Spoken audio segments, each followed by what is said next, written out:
Здравствуйте, дорогие друзья! Меня зовут Максим Кулишников, я психолог и диетолог и автор книг по современным методам саморегуляции. Мы с вами продолжаем разговор о методах повышения уровня своего сознания. Мы обсуждали уже такие методы, как медитация, забота о своем теле как о храме, молитва, концентрация ума и некоторые другие темы. Сегодня я предлагаю для обсуждения такую тему, как общение с природой. Общение с природой – это очень простая вещь, и она доступна любому человеку, абсолютно любому. Единственное, не нужно шашлык брать, делать там на природе и напиваться. Да? То есть это не общение с природой, это общение с алкоголем. Вот. Поэтому если вы едете на природу, просто поезжайте для того, чтобы пообщаться с самой природой. Да? Можно даже сделать это в одиночестве. Вот. И углубиться подальше, куда-нибудь поглубже в лес, как говорят. Чем дальше в лес, тем больше милости от природы мы можем, не больше дров, а тем больше милости от природы мы можем получить. Вот. Почему я так уверен в том, что это дает возможность для повышения уровня нашего сознания? Потому что я неоднократно сам в этом убеждался. И вы попробуйте просто пропитаться энергией природы. Да? Вы знаете, говорят, что ученые, эзотерические психологи говорят об этом, о том, что растения и деревья в особенности имеют более высокий уровень сознания, чем у людей. По крайней мере, у современных людей. Кажется, что это удивительно, да? Почему какое-то дерево должно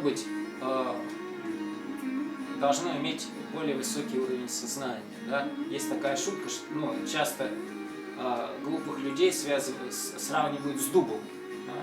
То есть я считаю, что это оскорбление дуба. Одно из самых мощных, одно из самых энергетически заряженных живых существ, да, то есть форма дуба. То есть вы можете подойти к дубу, обнять его, да, и постоять так какое-то время, и пропитаться удивительной мощной энергией. Вы прямо почувствуете, как эта сила переходит к вам. Почему растения дают нам свою силу с радостью? Потому что у них более высокий уровень сознания, потому что они не эгоистичны. Они с радостью делятся с нами той силой, той энергией, которая есть у нас. Почему природа оказывает позитивное влияние? В этом легко убедиться, потому что она такова по своей природе. Да? То есть растения, деревья, они очень гармоничны. И когда мы с ними общаемся, мы пропитываемся очень гармоничной энергией. И эта энергия исцеляет нас. Да? Я вам посоветую даже использовать это в качестве метода для лечения. Чем, например, лучше может быть, да, там биорезонансная терапия или лазеротерапия или еще какая-то терапия по сравнению с той терапией, которую мы получаем на природе. Это настоящий терапевтический сеанс. Вот просто отнеситесь к этому как к сеансу, да, с намерением улучшить свое здоровье. Просто придите в лес и сядьте на траву или даже возьмите с собой коврик и полежите, да, то есть в этом пространстве природном, пропитайтесь его энергией, да, получите милость этих растений, получите их целительную силу. Да. Это помогает в лечении очень многих заболеваний. Вы увидите, как это работает. И это совершенно бесплатно. Да. Для этого вам не нужны ни врачи, ни медкабинеты, ни лекарства, ни даже физиопроцедуры. Это наша самая лучшая физиопроцедура, которая самим Господом нам дана, как милость. Да? То есть эти растения являются нашими целителями. Мы должны об этом помнить и быть благодарными. Да? То есть, соответственно, когда мы получаем милость этих растений, мы должны также понимать, что в нашем сердце естественно родится благодарность, уважение и осторожное отношение к этим живым существам. Мы не будем зря их причинять им какую-то боль, зря там их рубить, срывать и так далее. Вот. мы будем уважать их, любить, ценить и благодарить. Вот это общение с природой очень многое дает любому человеку. И о том, что эта форма жизни имеет более высокий уровень сознания, мы ценим, мы судим по результатам общения с ней. Да? То есть после общения с природой, как мы себя чувствуем? Мы чувствуем себя заряженными, мы чувствуем себя спокойными, мы чувствуем себя гармоничными. Да? Наши раны заживают, наши негативные эмоции уходят, растворяются. Вот. Наша слабость заменяется силой. Мы получаем реальную силу от природы. Поэтому больше времени проводите на природе. И вы можете сочетать это с другими практиками, о которых я рассказывал в других роликах, с медитацией. Прекрасно можно медитировать на природе, с молитвой можно молиться на природе. Конечно, можно делать различные упражнения, да, которые вам нравятся, также на природе. И больше времени проводить в лесу. И, конечно, собирать дары леса, да, то есть ягоды. Это также является замечательным лекарством от многих заболеваний, если не от всех. Просто собирайте ягоды и кушайте их, и наблюдайте за тем, как ваше тело исцеляется.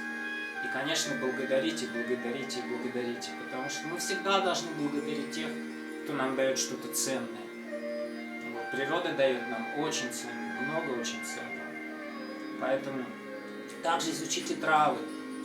Вот. Ну, то есть есть книги о том, как можно использовать травы, лечить различные заболевания, улучшать работу каких-то органов. Вот изучите эту тему, узнайте, какие травы в вашем лесу растут, и собирайте эти травы, используйте их для улучшения своего здоровья, можете даже сушить. Вот. И наслаждайтесь вкусом этих трав, да. Самое главное в этих взаимоотношениях с природой, конечно же, момент благодарности. Благодарность – это самый главный момент в любых взаимоотношениях. И если мы понимаем, что деревья и растения – это живые существа с более высоким уровнем сознания, мы должны к ним также с уважением относиться. Да? Мы приходим к живым существам, которые на более высокой ступени эволюции находятся. Эзотерические психологи говорят, что сознание деревьев и растений едино. Да? Это как раз изначальное сознание, которое имеет продвинутое живое существо. Чем продвинутое живое существо отличается от обычного? Отличается оно тем, что оно осознает единство всех живых существ. Почему? Потому что оно понимает, что все живые существа являются частичками Верховной Божественной Личности, Его божественного поля, Его божественной любви, как капли океана. Вот поэтому, если живое существо осознает это, а деревья это осознают, то это очень высокий уровень сознания. И этим уровнем сознания не делится с нами. Поэтому, когда вы обнимаете дерево, да, или стоите просто рядом, прислонившись спиной, обязательно поблагодарите. Вот, обязательно что-то скажите. Вот прямо вслух, так как будто вы общаетесь с человеком. И самое главное, что мы должны знать, то, что эти растения, они также общаются с нами. Просто мы пока что не квалифицированы, они общаются на телепатическом уровне. Немногие из нас квалифицированы, чтобы общаться на телепатическом уровне, поэтому это общение с растениями на уровне, так скажем, телепатии не происходит. Но мы получаем общение на уровне энергии, и это уже хорошо. Вот. Если у вас есть способности телепатические, обязательно используйте их в взаимоотношениях с растениями, разговаривайте с ними, любите их. Тогда они будут вашими мудрыми советчиками в жизни. У меня был замечательный случай в жизни, не единственный, конечно, но я хочу вам рассказать, он связан с растениями. В том месте, где я работал, было очень много деревьев. И потом, когда этот центр закрывали, нужно было очень быстро его освободить, то эти деревья просто брал кто мог. Да? Но не каждый мог взять такие большие деревья к себе в квартиру. Вот. Но так получилось, что мы поучаствовали с женой в спасении этих деревьев, и какое-то довольно значительное количество мы взяли к себе домой. И они у нас какое-то время удивительную атмосферу божественную.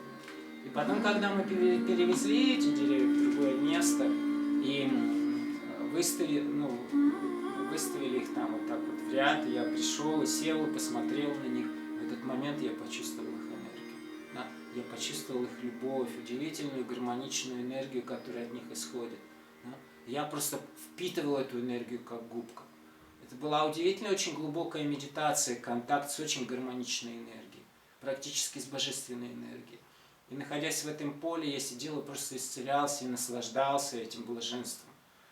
Вот что дают деревья.